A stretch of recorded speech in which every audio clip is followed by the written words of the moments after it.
आप देख रहे हैं आजाद बुल इंडिया का हेडलाइन शो। आज है 28 अप्रैल 2025। मैं हूं आदिल खान आजाद। दुनिया के सबसे बड़े अखबारों और पोर्टल से चुनी गई कुछ बड़ी खबरों को आपके सामने रखेंगे जिन्होंने आज सुर्खियां बटोरी।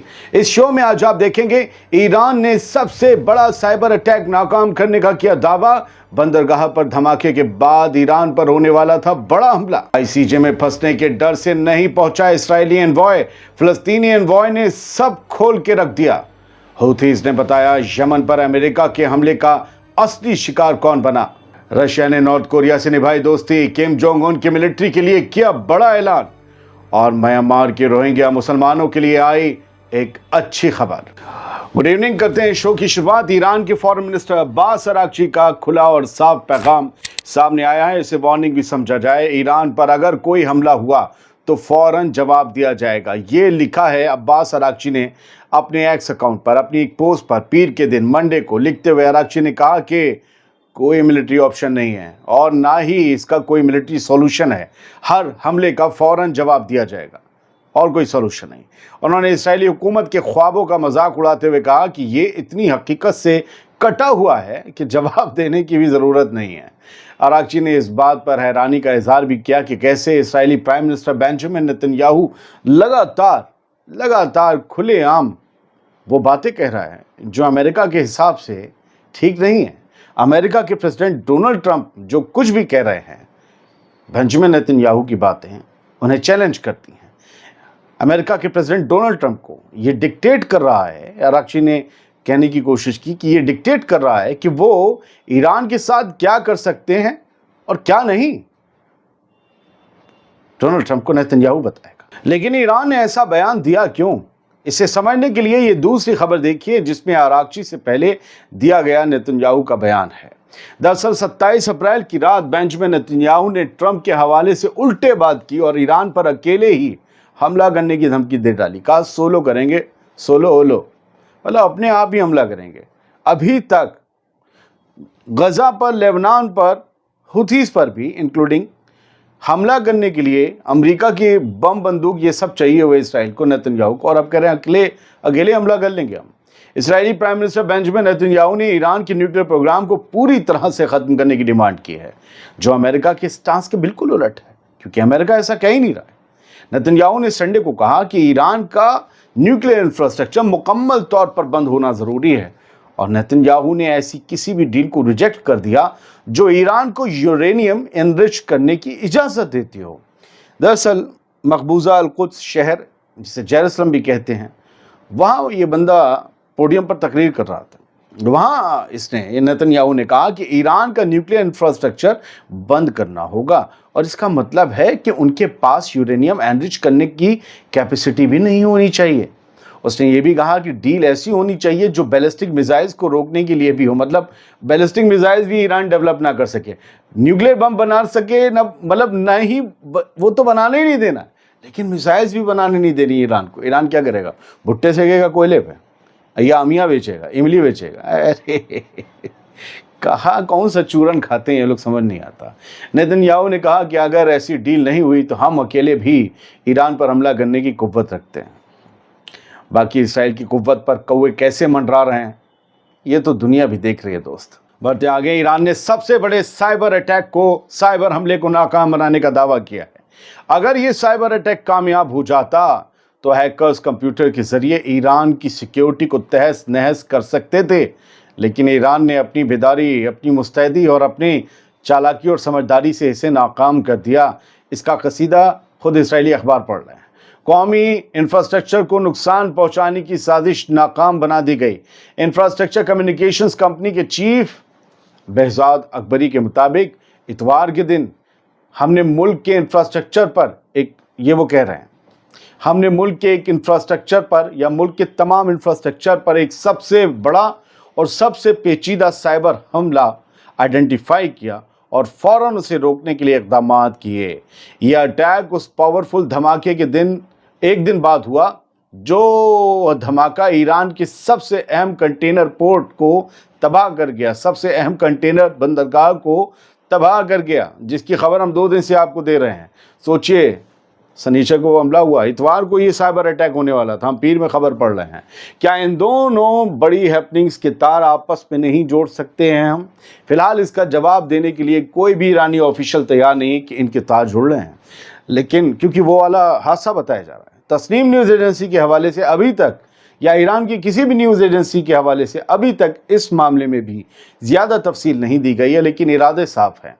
ईरान अपने इंफ्रास्ट्रक्चर और सिक्योरिटी दोनों पर हुए हमले का जवाब देने के लिए और उन हमलों को रोकने के लिए तैयार है। अब बात गजा की। गजा में इजरायली जुल्म की एक और हकीकत सामने आई है। गजा की लोकल अथॉरिटीज़ के मुताबिक इजरायली फ़ौज के हमलों में शहीद होने वालों में कम से कम 65% औरतें, बच्चे और बुजुर्ग हैं। यानी जितने भी लोग अब तक शहीद हुए हैं उनका टोटल 65% औरतें, बच्चे और बुजुर्ग हैं। गजा की गवर्नमेंट मीडिया ऑफिस ने अपने स्टेटमेंट में ये तस्दीक की है कि 7 अक्टूबर 2023 के बाद से इसराइल की फ़ौज ने 18,000 से ज़्यादा फ़लस्तीनी बच्चों को, गजा के बच्चों को, 18,000 से ज़्यादा बच्चों को और 12,400 से ज़्यादा औरतों को शहीद कर दिया है। न पैदा हुए लोग बच रहे हैं, न पैदा करने वालियां बच रही हैं। समझ रहे हैं? सिर्फ इतना ही नहीं, 2180 पूरे के पूरे ख़ानदान गजा के नक्शे से साफ कर दिए गए हैं, मिटा दिए गए हैं। पापा, चचा, ताऊ, दादा, दादी, नाना, मामू, कोई नहीं बचा।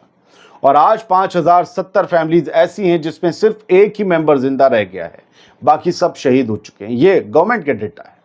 ये वो हकीकत है जो दुनिया के सामने चीख चीख के इंसाफ मांग रही है, लेकिन दुनिया अभी तक खामोश है। बढ़ते आगे। गजा में भूख को जंग का हथियार बनाने का इल्ज़ाम लगा है फिर से इसराइल पर, और फ़लस्तीन ने आईसीजे में बड़ा दावा किया है, इसराइल को घेरा है। ICJ, international court of justice.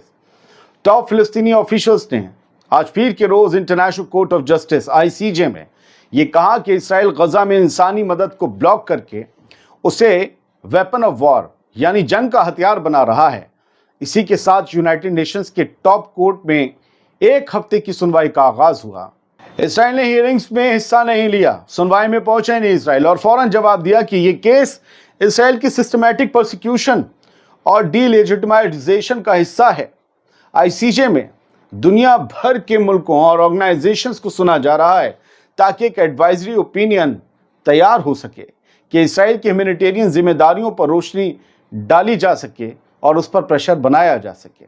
जबकि 50 दिन से ज़्यादा बीत चुके हैं, गजा में मदद का टोटल ब्लॉकेट चल रहा है। एक रोटी के बराबर आटा भी अंदर नहीं जा रहा। फ़लस्तीनी साइड से अमार हिजाजी ने जजेस को बताया कि यूएन के सपोर्ट से चलने वाले तमाम बेकरीज गजा में बंद हो चुकी हैं। हर 10 में से 9 फ़लस्तीनियों को साफ पानी तक नहीं मिल पा रहा। यूनाइटेड नेशन और दूसरी एजेंसीज के स्टोरेज खाली हो चुके हैं, गोदाम खाली पड़े हैं।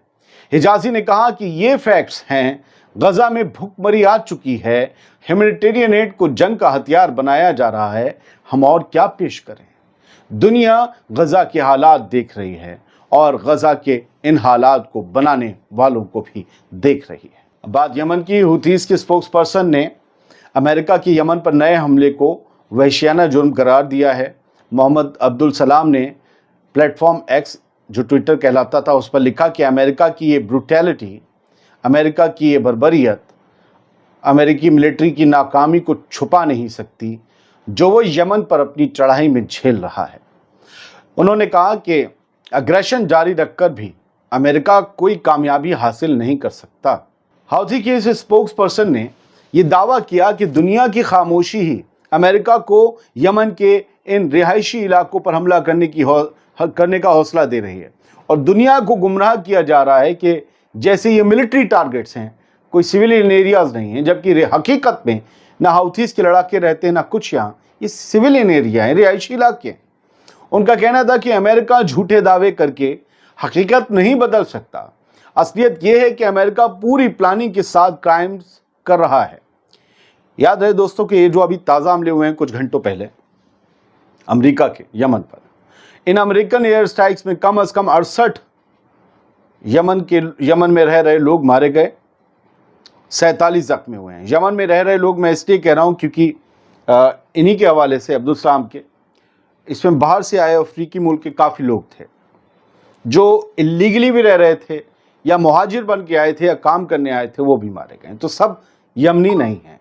अब बात रशिया की। रशिया अपने स्ट्रेटेजिक पार्टनरशिप डील के तहत नॉर्थ कोरिया को मिलिट्री मदद दे सकता है। ये बड़ा ऐलान पीर के रोज क्रेमलिन ने किया।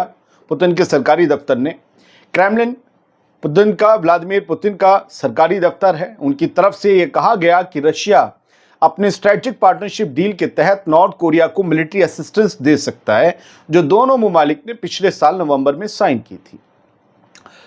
क्रेमलिन के स्पोक्स पर्सन है दिमित्री पेस्कोव। इन्होंने वहां पर मौजूद जर्नलिस्ट को यह बताया कि हमारे पास अपना एक एग्रीमेंट है और इस एग्रीमेंट के मुताबिक दोनों पार्टीज ने एक दूसरे को जरूरत पड़ने पर सिग्निफिकेंट मदद देने का वादा किया है।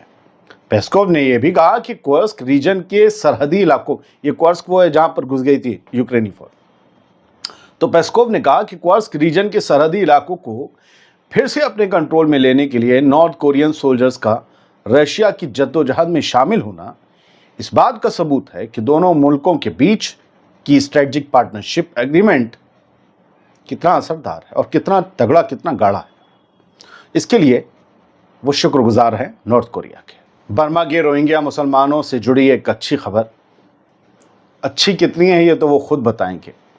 बांग्लादेश ने यूनाइटेड नेशंस के कॉल पर, उनके मुतालबे पर म्यांमार के शहरियों के लिए ह्यूमैनिटेरियन कॉरिडोर खोलने का फैसला किया है। यह कदम उस वक्त उठाया गया जब म्यांमार के बॉर्डर पर रेबल्स यानी बागियों का कंट्रोल हो गया। वहां की आर्मी इन रोहिंग्यास के लिए मुश्किल है, बागी नहीं। बांग्लादेश ने यूनाइटेड नेशन के रिक्वेस्ट पर अपने म्यांमार के रखाइन स्टेट के शहरियों के लिए ह्यूमैनिटेरियन कॉरिडोर बनाने का फैसला किया है, जिसमें जंग से जूझ रहे मुल्क म्यांमार के लोगों के लिए मदद भेजी जा सकेगी। फॉरेन अफेयर्स एडवाइज़र हैं बांग्लादेश के मोहम्मद तौहीद हुसैन। उन्होंने रिपोर्टर्स को बताया कि यूनाइटेड नेशंस ये चाह रहा है कि बांग्लादेश के जरिए म्यांमार के रखाइन स्टेट को ह्यूमैनिटेरियन एड भेजी जाए, इंसानी मदद। ट्रांजिशनल गवर्नमेंट ने बांग्लादेश की इस फैसले को प्रिंसिपल्स पर मंजूरी दे दी है, मगर कुछ शर्तें भी लगाई हैं। उन्होंने कहा कि ये एक ह्यूमैनिटेरियन पैसेज होगा, लेकिन हमारी कुछ शर्तें हैं, कुछ कंडीशंस हैं। मैं डिटेल में नहीं जाऊंगा, डिटेल बताई भी नहीं गई। अगर ये कंडीशंस पूरी होती हैं तो हम मदद ज़रूर करेंगे। अब जिन्हें मदद चाहिए वो तो कंडीशंस पूरी कर ही देंगे, लेकिन वो कंडीशंस क्या हैं ये पता होना ज़रूरी है। हुसैन ने यह भी कहा कि म्यांमार का कॉन्फ्लिक्ट बांग्लादेश के इंटरेस्ट से जुड़ा है, क्योंकि म्यांमार की एक बड़ी आबादी बांग्लादेश में रिफ्यूजी बनकर आई है। हम उन्हें वापस भेजना चाहते हैं और हमें जो भी करना होगा हम करेंगे और ज़रूर करेंगे। बांग्लादेश में दोस्तों आप सबको पता है 13 लाख से ज़्यादा रोहिंग्या रिफ्यूजीज़ पहले से ही कॉक्स बाज़ार में रह रहे हैं। बहुत बहुत शुक्रिया। इस पूरे प्रोग्राम को अगर आपने आखिर तक देखा है, थोड़ी सी तबीयत उलझ जाती है खांसी वासी में, तो थोड़ा आहिस्ता हो जाते हैं आखिर में। सलामत रहिए, खुश रहिए।